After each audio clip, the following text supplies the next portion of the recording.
Paul, 2019, you're a quarterback, Yeah. and now you're going to be a fifth-year senior. Yep.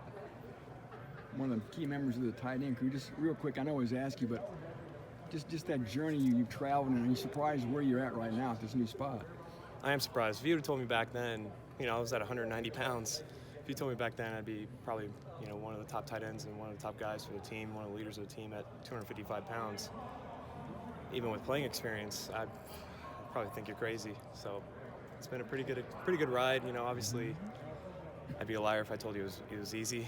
It's been a lot of hard nights, sleepless nights. It's a lot of waking up early and trying to pack as much food as I can in my body during the day, but it's been a long journey.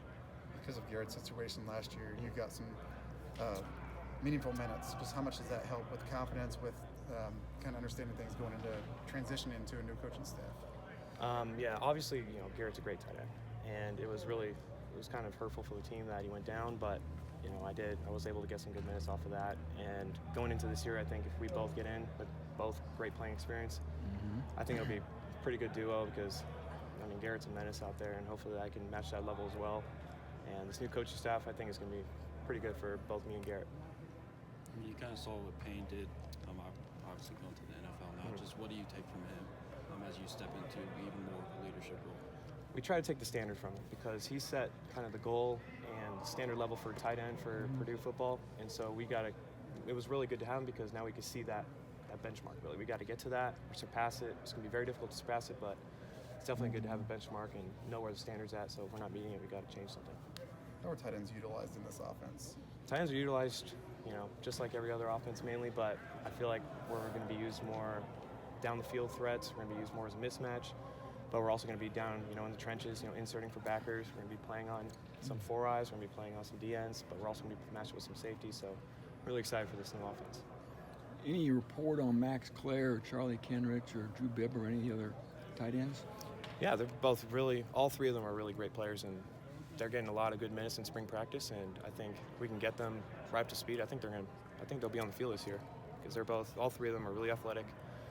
The offense is pretty simple to understand, so getting those athletes in space is going to be pretty hard for defenses to cover that. What's it like being the alpha tight end out there in the spring? You were the guy. I don't like being called the alpha tight end, but I guess, it's nice having the experience and seeing things now and trying to see, if I see this coverage, I'm expecting this. It's nice to see the whole defense as I've seen it before. It's having that confidence, like, okay, I know I can recognize this. I know what's going to happen, and kind of playing off from there. How have you served as a leader for other guys in the tight end room? I'm trying to show kind of the way. I've had to work really incredibly hard here at Purdue, for my own body weight, for my own trying to position here. So I'm trying to really install that kind of level of hunger for playtime, hunger for the tight ends, trying to get that hard work really instilled in them, and hopefully we can be a good group someday. You mentioned that benchmark that Payne kind of Yeah. set. How close do you think you are to that benchmark? Obviously I like to think I'm pretty close, but Payne's, he's going to be an NFL tight end. He set a pretty high benchmark, so trying every day to get to that benchmark.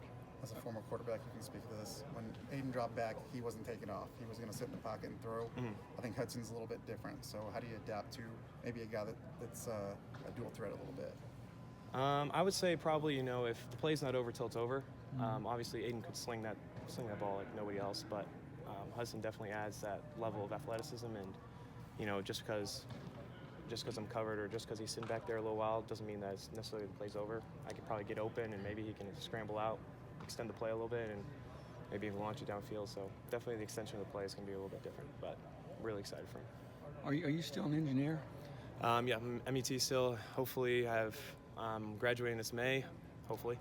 I don't want to jinx it, but I have, I believe, one more final to take before I get that MET degree. Have you had any cool internships or co-ops or anything like that? Yeah, I actually got to work as an internship last summer at Subaru here in Lafayette, and it was a really cool experience. I met some really cool people. Even some of them came out today, and it was really cool to catch up with them, and they're such incredible people and really, really intelligent people too, so it's really good to kind of learn from them and be an apprentice for them. You keep your right arm in shape just in case? It's just like a microwave oven, it takes only 20 seconds, warm up. I can launch it when they need me, Talk to Coach Walters or Coach Harrell about, hey, let me throw one. Not yet, but we can install something there, maybe in the future.